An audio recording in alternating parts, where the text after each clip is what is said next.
Hello students and welcome back to my channel math solutions with Rose ma'am. और आज की class में हम करेंगे मिशन मैथमेटिक्स क्लास 9th की असेसमेंट वर्कशीट, जिसका चैप्टर चल रहा है सर्कल, अध्याय वृत्त और डेट है 23 नवंबर 2023। तो चलिए स्टार्ट करते हैं बेटे हमारी आज की वीडियो। उससे पहले आप सभी से रिक्वेस्ट है, प्लीज़ चैनल को सब्सक्राइब कर दीजिए और बेल आइकन को प्रेस करना मत भूलिएगा। सो क्वेश्चन नंबर 1 और क्वेश्चन नंबर 2 जो है वो मल्टीपल चॉइस क्वेश्चंस हैं, और फिर क्वेश्चन नंबर 3 है, उसके बाद 4 और उसके बाद 5। तो चलिए स्टार्ट करते हैं हमारी आज की वीडियो।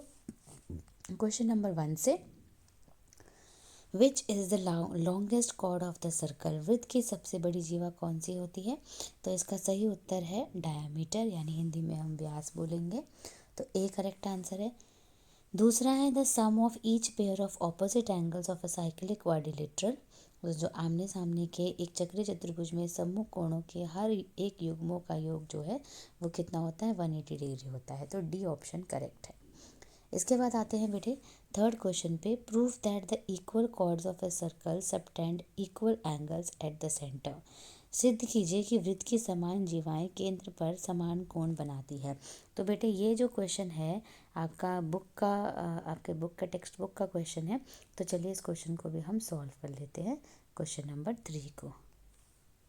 तो चलिए बेटे हमारे क्वेश्चन नंबर 3 का ये सॉल्यूशन है, जिसमें हमें दे रखा है वृत्त की बराबर जीवाएं केंद्र पर बराबर कोण अंतरित करती हैं। ये आपकी फिगर बनेगी और आपको पत्ती में लिखना है। आपको एक वृत्त जिसका केंद्र ओ है कि दो बराबर जीवाएं ए बी और सी डी दी हुई है, और जो कि आकृति 10.13 में दिया हुआ है, 1.3 में।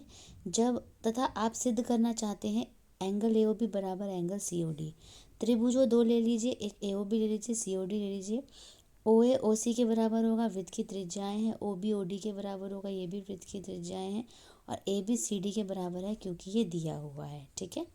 और दो लाइन हम इसमें और लिखेंगे कि त्रिभुज ए ओ बी और त्रिभुज सी ओ डी जो है वो एस एस एस नियम से सर्वांग समप्रूफ हो गया। इस प्रकार हम पाते हैं कि कोण ए ओ बी बराबर कोण सी ओ डी जो है वो सर्वांग सम त्रिभुजों के संगत भाग है, यानी सी पी सी टी से ये हमारा प्रूफ हो गया। तो क्वेश्चन नंबर 3 हमारा डन। अब क्वेश्चन नंबर 4 पे चलते हैं। अब आते हैं बेटे क्वेश्चन नंबर 4 पे। The perpendicular from the centre of a circle to a chord bisects the chord. एक वृत्त के केंद्र से एक जीवा पर खींचा गया लंब जीवा को समद्विभाजित करता है। तो ये जो क्वेश्चन है बेटे ये हमारी थ्योरम है, और ये 21 तारीख की जो हमारी वर्कशीट थी उसमें ये है 21 या 20 तारीख की वर्कशीट है, उसमें इसका सॉल्यूशन दिया हुआ है। तो मैं अभी आपको वर्कशीट में से ही जो है इसका आंसर आपको नोट करवा देती हूँ, तो आप वहाँ से इसको कॉपी कर लीजिएगा। क्वेश्चन नंबर 4 का सॉल्यूशन आपको यहाँ पे ये दिया हुआ है बेटे। देखो इस तरह से ये फिगर बनेगी इसकी। मान लीजिए कि एक वृत्त जिसका केंद्र ओ है, एक जीव ए बी एक जीवा है, और ओ को ए बी के मध्य बिंदु एम से मिलाया गया है। आपको सिद्ध करना है कि ओ एम लंब ए बी है और ओ ए और ओ बी को मिला देना है, ताकि त्रिभुज जो है वो एक आ गया ओ ए एम, एक आ गया ओ। सो बेटे इसमें ओ ए बराबर ओ बी है, क्योंकि ये वृत्त की त्रिज्याएं हैं। यहाँ पर हम लिख देंगे ये त्रिज्याएं हैं। ए एम बराबर बी एम है, क्योंकि ये हाफ कर रहा है। ओ एम क्योंकि जो ओ एम है वो लंब है किस पे? ए बी पे लंब है। ओ एम उभयनिष्ठ है, तो ये दोनों त्रिभुज जो है वो सर्वांग समप्रूफ हो गए, ठीक है। किस किस से? यहाँ पर एस एस एस नियम से ये भी, ठीक है। और ये दोनों एंगल भी बराबर हो गए 90 डिग्री के। क्यों? क्योंकि ये सी पी सी टी से प्रूफ हो जाते हैं, ठीक है। तो इस तरह से हमारा ये क्वेश्चन नंबर 4 का आंसर है, और हमारी क्वेश्चन नंबर 4 की जो है ये फिगर है। तो ये दोनों चीज़ें आपको बनानी है, करनी है। अब क्वेश्चन नंबर 5 पे चलते हैं। अब आते हैं बेटे क्वेश्चन नंबर 5 पे।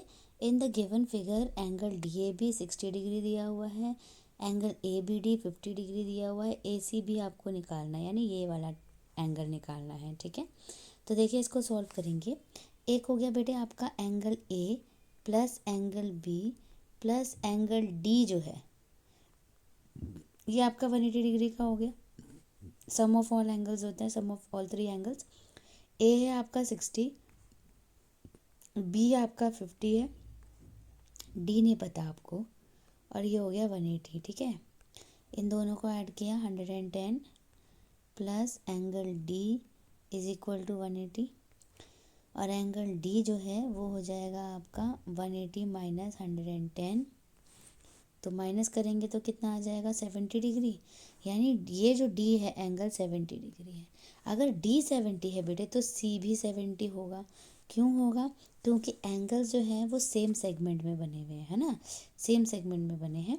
तो एंगल डी जो है वो एंगल सी के इक्वल होगा, कितना होगा 70 डिग्री। यानी एक ही वृत्तखंड में बने कोण बराबर होते हैं और angle in the same segment of a circle are equal. ठीक है, तो इस तरह से हमारी जो ये असेसमेंट वर्कशीट है ये कंप्लीट हो जाती है। So thank you students for watching the video को लाइक शेयर एंड चैनल को सब्सक्राइब करना मत भूलिएगा। फिर मिलेंगे बेटा नई वीडियो में नई वर्कशीट के साथ।